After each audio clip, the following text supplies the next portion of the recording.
Today, we begin with something simple, a conversation about marriage.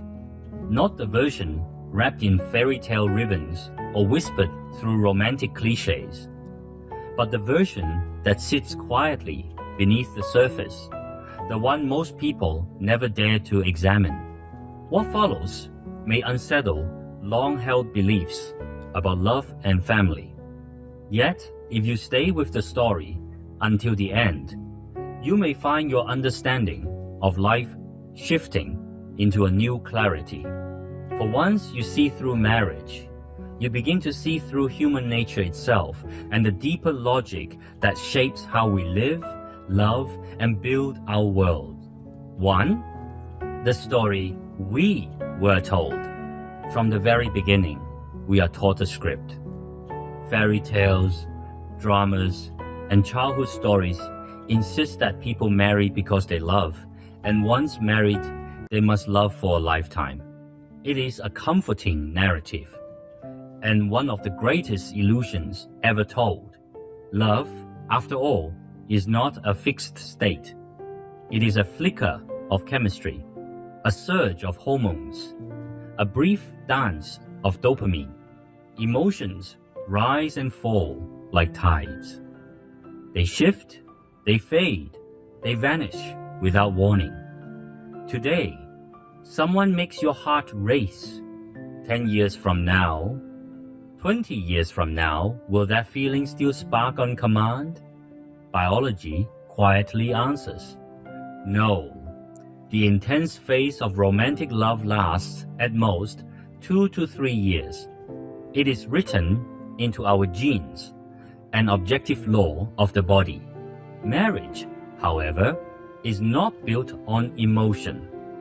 It is built on structure, a contract, a legal framework, a system designed to distribute property and bind responsibilities. And so we attempt something inherently contradictory. We try to secure a fleeting emotion with a permanent agreement. We sign our names beneath vows of forever, asking a living, changing human being to defy biology and time. It is no wonder that the institution strains under the weight of expectations it was never designed to carry.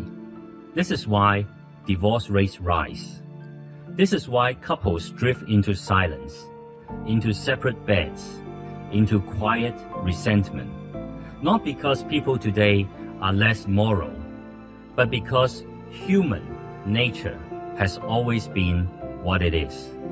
2. Marriage before love. In the past, marriage survived for a simple reason. It was never about love. It was about survival. In an agricultural world, a household was a small economic unit. A man needed labor. A woman needed security. Together, they formed a partnership, a miniature cooperative.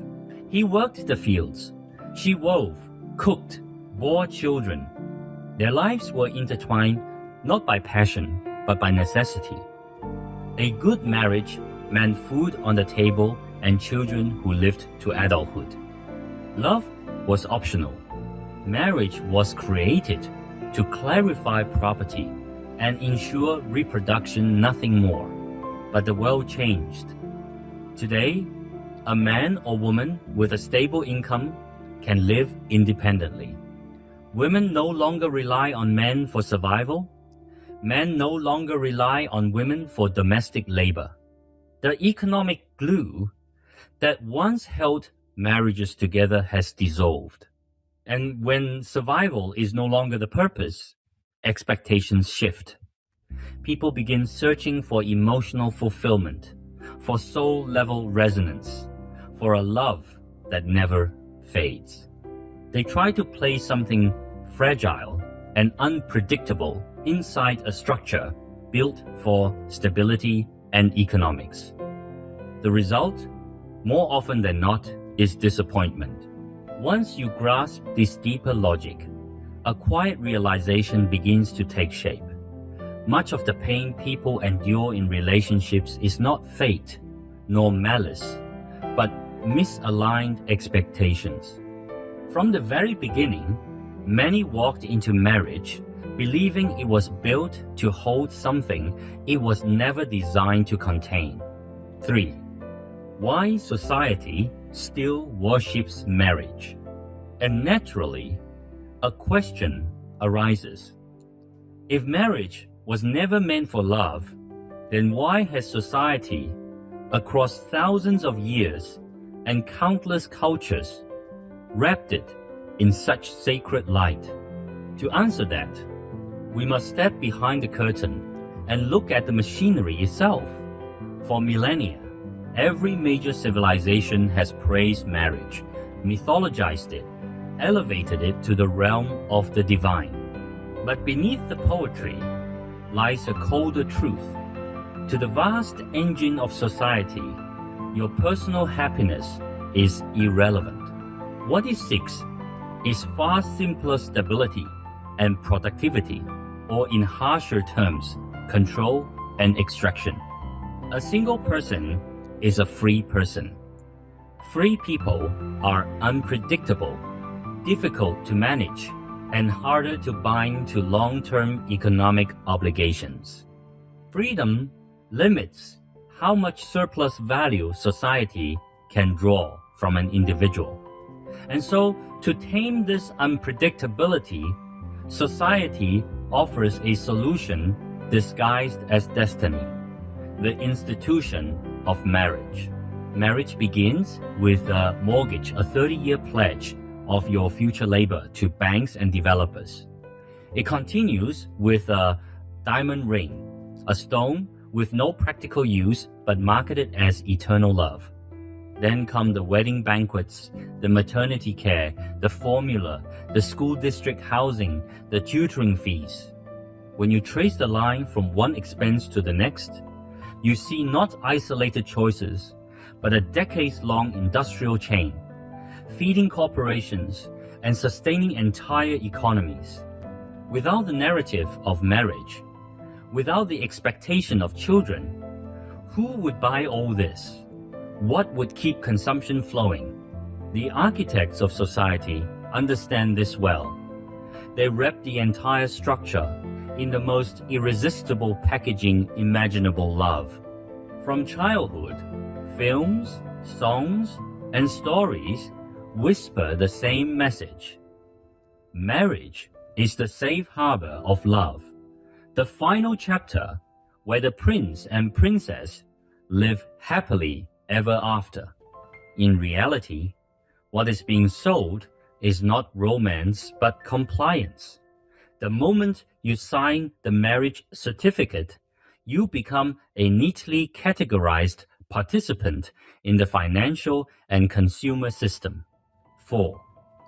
The legal machinery behind the illusion. If you turn to the marriage laws themselves, the illusion becomes even clearer. Not a single clause mentions love. If marriage were truly the sanctuary of love, why does the law never protect it? Why does it not safeguard emotional labor, loyalty, or sacrifice? Instead, it protects one thing only: property. Legally, marriage is an unlimited joint liability partnership. In business, if a partnership fails, the company dissolves, your personal assets remain intact. But in marriage, your partner's decisions can pull you into financial ruin, a secret loan, a reckless investment, a hidden debt even if you knew nothing about it. You are bound to repay it. That is the nature of unlimited liability. You hand your future to another person with no guarantee of their judgment or stability. It is, in essence, a high-risk gamble. And if betrayal comes and the marriage ends, the law becomes colder still. Unless there is undeniable evidence of hidden assets, the court simply divides what remains. Years of sacrifice, lost opportunities, and emotional labor vanish into a ledger line. The law will tell you that domestic work was your duty, not your contribution. This is where the most invisible form of exploitation hides. A household requires cooking, cleaning, childcare, elder care, tutoring tasks that would cost thousands each month if outsourced. Yet within marriage, these labors are absorbed into the role of love and rendered free. The person who performs them often believes they are making a noble sacrifice. But from the perspective of economics, they are providing unpaid labor that generates no transferable assets and no long-term security. When the marriage ends, the partner who worked outside retains their resume, their network, their earning power. The partner who stayed home is left with fatigue, outdated experience, and little else. At that point, appealing to feelings or conscience becomes futile. In the raw tangle of interests that marriage can become, conscience is often the lightest, most disposable thing in the room. 5. The people who beat the system. And yet, a question naturally rises. If marriage is such a perilous game, are ordinary people truly doomed to lie on the chopping block, waiting to be carved apart? The answer is no. There has always been a small, unusually perceptive group who saw through the system long before the rest of us. They were never swallowed by marriage. Instead, they used it as a ladder, a tool for climbing into circles of wealth and influence that most people could never reach in several lifetimes. What do they understand that others don't? And how can ordinary people navigate this seemingly rigged, anti-human system, not only escaping unscathed, but even turning the rules to their advantage? What comes next may sound cold, even ruthless, but it is the only survival principle that can protect you and everything you've worked for in a world full of traps. Once you grasp this principle, whether you marry or not, you will stand on unshakable ground. If marriage is such a high-risk partnership, one with unlimited joint liability, why do the wealthy, the powerful, the truly strategic minds still marry and often marry each other? Aren't they afraid of being devoured by the very system they helped build? Not at all. They are not the victims of the rules, they are the authors of them. Where ordinary people walk into marriage like lambs into a grinder, the elite approach it as a calculated operation, asset restructuring, risk insulation, and upward mobility. They thrive because they made one decisive choice early on. They stripped emotion out of the equation. Watch closely, and you'll see the contrast. Ordinary people agonize over questions like, do you still love me? Why didn't you reply last night? Why didn't you buy me a gift? The energy drains into emotional turbulence that yields no return. But the experts, their gaze is colder, clearer. They treat marriage as a merger between two entities. They evaluate family background, resources, earning power, genetic strengths, emotional stability. They are not searching for a soulmate, they are searching for a partner who can share risk and amplify advantage. And in this partnership, their risk control mindset is meticulous. Where ordinary people think prenuptial agreements are unromantic or hurtful, the elite see them as basic hygiene, the minimum level of clarity required before entering a lifelong contract. They refuse to be bound by vague moral expectations. Look at how they operate: family trusts, prenuptial asset separation, layered equity structures. Before they ever step into the fortress of marriage, they have already built a legal and financial firewall around their core assets. Marry me? Fine. Share my future gains? Also fine. But take half of what I built before you arrived? Absolutely not. Ordinary people call this selfish. Experts call it common sense. They understand that human nature is fragile under pressure, and only contracts, not promises, can protect both sides. Through rational design, they sever the most dangerous clause hidden in marriage law: unlimited joint liability. And that is only the beginning. Experts do not merely defend themselves with marriage, they advance with it. Throughout history, across cultures, marriage has been the most legitimate and efficient mechanism for transferring wealth and leaping across social classes. If you come from an ordinary background, even if you work 16 hours a day, even if you save every cent for decades, the resources you accumulate may never bring you close to the gates of the upper class. But through a strategically chosen marriage, by leveraging your rare value, whether intelligence, beauty, or a unique talent, you can exchange for capital and platforms that would otherwise remain unreachable. It may sound cold, utilitarian, even offensive to mainstream ideals, but it is the reality written in plain sight. 6. Why ordinary people get hurt. While ordinary couples are at home hurling pots and pans over "you don't understand me," the truly strategic have already completed their alliances. Through marriage, they have consolidated resources, secured access to the best networks, and locked down the most advantageous paths for upward mobility. They treat marriage as a springboard, a launchpad for the next stage of life, while others treat it as the final page of a fairy tale. This difference in mindset explains why so many people emerge from marriage bruised and bewildered. They enter an unlimited liability partnership with the same hopefulness as buying a lottery ticket. They wager their entire future on the shifting sands of human nature, close their eyes, and pray the other person will remain good forever. That is not devotion.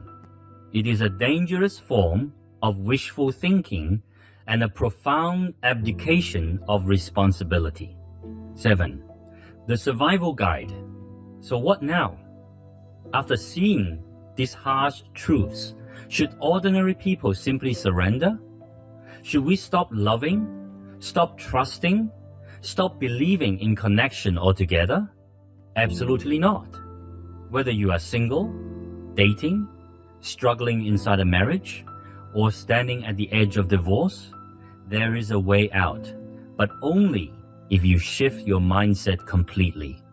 Once you do, you can step outside this anti-human trap and reclaim full control over your life.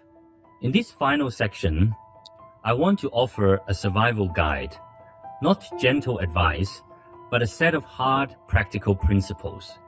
Starting tomorrow morning, there are 3 things you must stop doing immediately, and 2 strategies you must begin at once.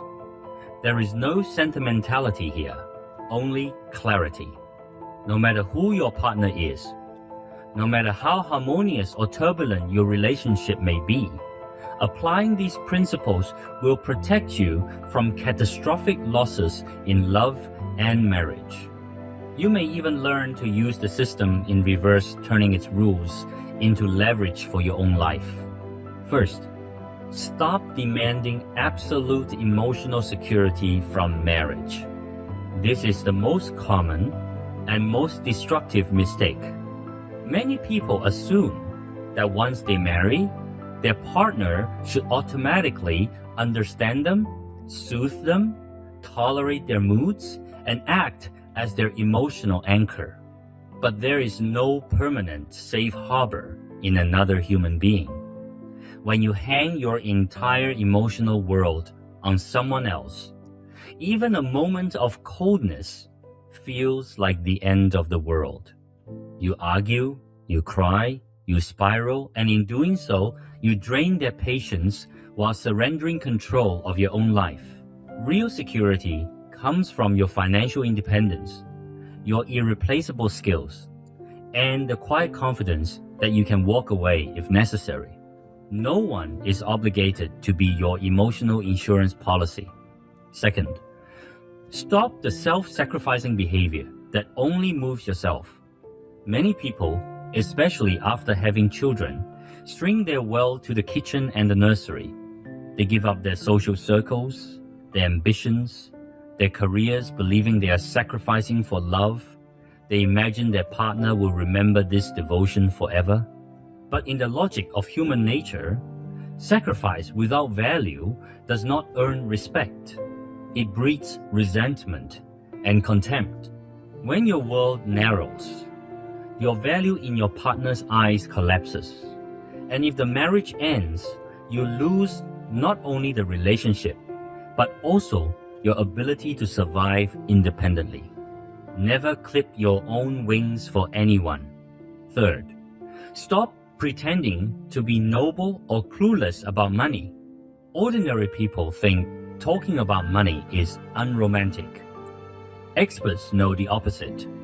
Clarity about money is the foundation of any stable relationship. You must understand your partner's financial behavior, their spending, their debts, their risks, the flow of joint assets. If you don't know these things, you are walking into a battlefield blindfolded. Protecting your property is not immoral. It is responsible. If you need a prenuptial agreement, get one. If you need a contract, sign it. Real love can withstand legal and financial transparency. If someone becomes hostile because you want to protect your assets, they were never in love with you. They were in love with your resources. 8. The two strategies that change everything. So what, then, are the two self-protection strategies you must begin without delay? The first is deceptively simple. Place your personal earning power and core assets above the family. To some, this may sound selfish. In truth, it is the clearest form of responsibility to yourself and ultimately to the relationship. When you pour all your time, energy, and money into the bottomless well of domestic obligations until you are hollowed out, you help no one. A burnt-out person cannot support a family. A diminished person cannot protect themselves. So invest in yourself. Read widely. Strengthen your body. Build a network of people who challenge and elevate you. Increase your irreplaceability in the marketplace. As long as your value continues to rise, you retain agency in marriage. And if the ship ever sinks, you will have the strength to swim to another shore and begin again. The second strategy is this: treat marriage as a dynamic partnership, one that must be renewed, maintained, and re-evaluated over time. A marriage certificate is not a lifetime guarantee. It is not a vault where you can store your worst habits and expect unconditional acceptance. Marriage is more like rowing upstream. The moment you stop moving, you drift backward. Ask yourself regularly, what value am I contributing to this partnership now? Is it financial stability, emotional steadiness, social resources? If you realize you have been taking more than you give, you may already be at risk of being quietly pushed out of the partnership. And the reverse is equally true. If your partner continually drains your energy, consumes your resources, and refuses to grow, you must have the courage to cut your losses. Staying out of fear is not loyalty, it is self-abandonment. At this point, some may feel the picture painted here is too cold, too bleak. Does true love not exist? Of course it does. But true love is rare a luxury, not a guarantee. It is the spark that ignites when two independent, grounded, mentally mature individuals meet at their peaks. It is never the desperate bond of two people clinging to each other in the mud. The purpose of stripping away these illusions with such cold clarity is not to discourage marriage, but to reveal its true nature. Marriage itself is not the villain. It is a social tool, a complex contractual game.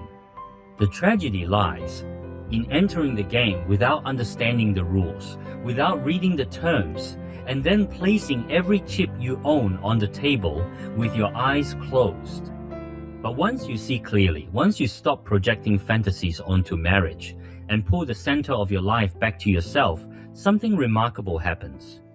You become capable of a truly high-quality relationship. You no longer fear loss. You no longer cling anxiously. Marriage, or the absence of it, no longer defines the completeness of your life. It becomes simply a choice, one lifestyle among many, weighed calmly against its costs and benefits. And in that clarity, intimacy finally has room to breathe.